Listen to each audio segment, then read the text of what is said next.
Selamat malam semua. Saya Aling dengan nomor NPM 1842207. Di sini saya akan mempresentasikan hasil ujian tengah semester saya mata kuliah seminar akuntansi. Di sini nomor artikel saya itu 109 dengan judul Fundamental Accounting Practice and Cost of Capital of Enterprise in Vietnam.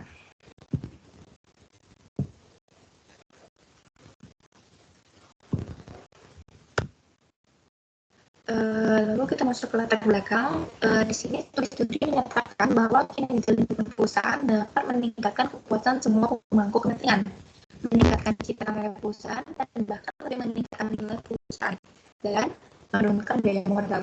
Nah, biaya modal di sini merupakan tingkat pendapatan minimum yang disyaratkan pemilik modal. Dari sudut pandang perusahaan, pengumpul dana, tingkat pendapatan yang disyaratkan itu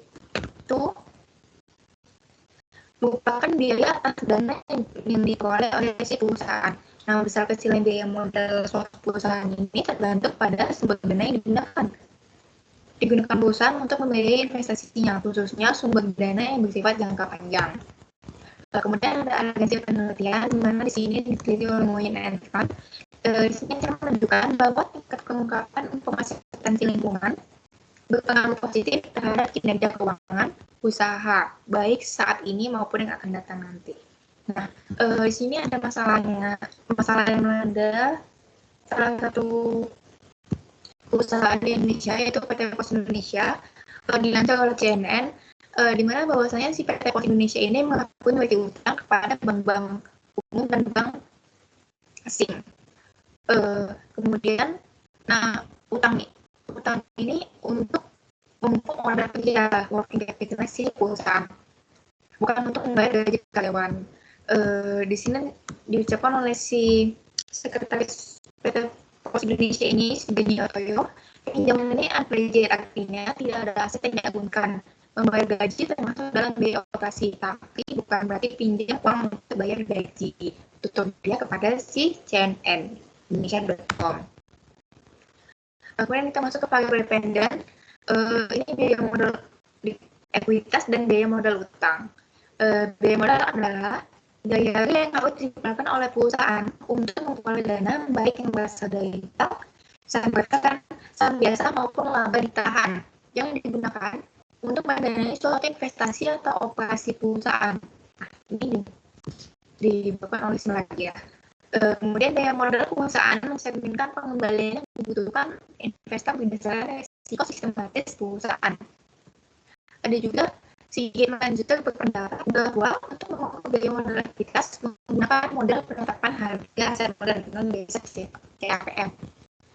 Nah, model ini menjelaskan bahwa biaya modal saham biasa itu sebagai tingkat return yang investor harapkan sebagai kompensasi atas risiko.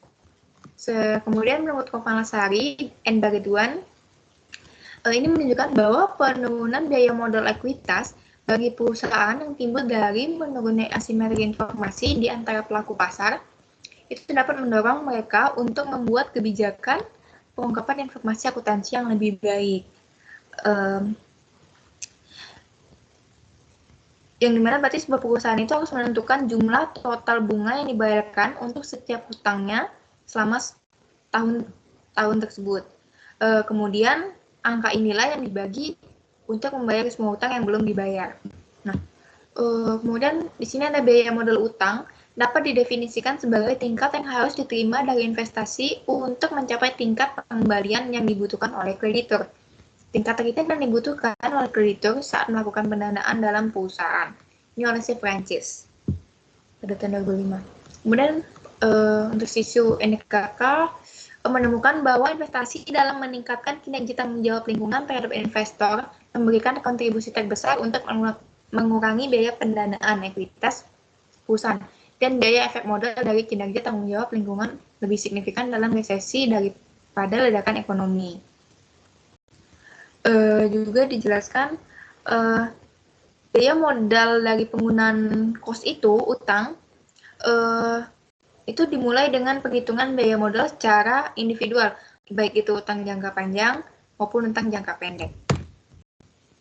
Kemudian model penelitian terdahulu. Di sini berdasarkan penelitian yang telah dilakukan oleh Triletarningsih and Hartini, mengungkapkan hubungan antara laba atas aset, return on asset, dan biaya modal utang. Variabel kontrol laba atas aset dan biaya modal utang tidak memiliki pengaruh. Hal ini menunjukkan bahwa semakin tinggi atau rendahnya laba aset tidak mempengaruhi pembiayaan dari biaya utang modal. Yang dimana berarti dapat diartikan bahwa perusahaan telah memiliki modal sendiri sebelumnya. Dan itu lebih besar dibandingkan perusahaan yang jangka panjang. Dan penelitian ini juga didukung dari si Stafder and Chan yang sebelumnya sudah melakukan penelitian juga, yang menyatakan bahwa laba aset ini tidak memiliki pengaruh terhadap biaya modal utang. Kemudian berdasarkan penelitian yang telah dilakukan oleh Marcos Ibrahimovic, mengungkapkan terdapat hubungan antara kualitas audit dan biaya modal ekuitas. Hasil penelitian menunjukkan bahwa terdapat hubungan positif antara hubungan auditor dengan industri spesialisasi dan opini going concern terhadap biaya modal ekuitas. Ini berarti artinya kualitas dari audit tersebut merupakan salah satu faktor yang mempengaruhi biaya modal ekuitas. Dan ini menunjukkan semakin tinggi kualitas audit, maka semakin tinggi pula modal ekuitas suatu perusahaan. Kemudian berdasarkan penelitian yang dilakukan oleh Andy Bernardin Puyin and Tihong Nguyen, berpendapat bahwa salah satu tanggung jawab sosial perusahaan CSR dapat mempengaruhi biaya modal berdasarkan beberapa perspektif. Salah satunya, CSR ini mempengaruhi biaya modal ekuitas dengan mengurangi asimetri informasi sebagai perusahaan dengan informasi asimetris yang lebih tinggi, yang memiliki risiko investasi yang lebih tinggi. Pada penelitian menemukan bahwa pengungkapan CSR ini negatif dan secara signifikan terkait dengan biaya modal ekuitas. Kemudian ada hubungan variabel dependen dan independen. Di sini, hubungan antara praktek akuntansi keuangan lingkungan atau dengan EFAP dan biaya modal ekuitas yang dilakukan oleh Huan et al. Menunjukkan bahwa kinerja praktik akuntansi keuangan lingkungan ini berhubungan negatif dan signifikan dengan modal biaya ekuitas. Dengan demikian, tingkat EFAP ini yang terdaftar di pasar saham Vietnam mempengaruhi biaya ekuitas. Dan hubungan antara praktik akuntansi keuangan lingkungan dan biaya modal utang menunjukkan bahwa kinerja akuntansi keuangan lingkungan dapat menurunkan biaya modal utang. Kita masuk ke model yang hipotesis penelitian. Di sini ada variabel saya EFAP tadi, environmental, financial, accounting practice, kemudian kontrol variabel saya ada 7, business size, financial average, rasio nilai pasar buku, rasio kas, ROA, cash flow, and net loss. Kemudian dependen saya itu cost of equity capital and cost of the capital. Di mana hipotesisnya di jumlah utama itu yang pertama, kinerja praktik akuntansi keuangan lingkungan berhubungan negatif dan signifikan terhadap biaya modal ekuitas.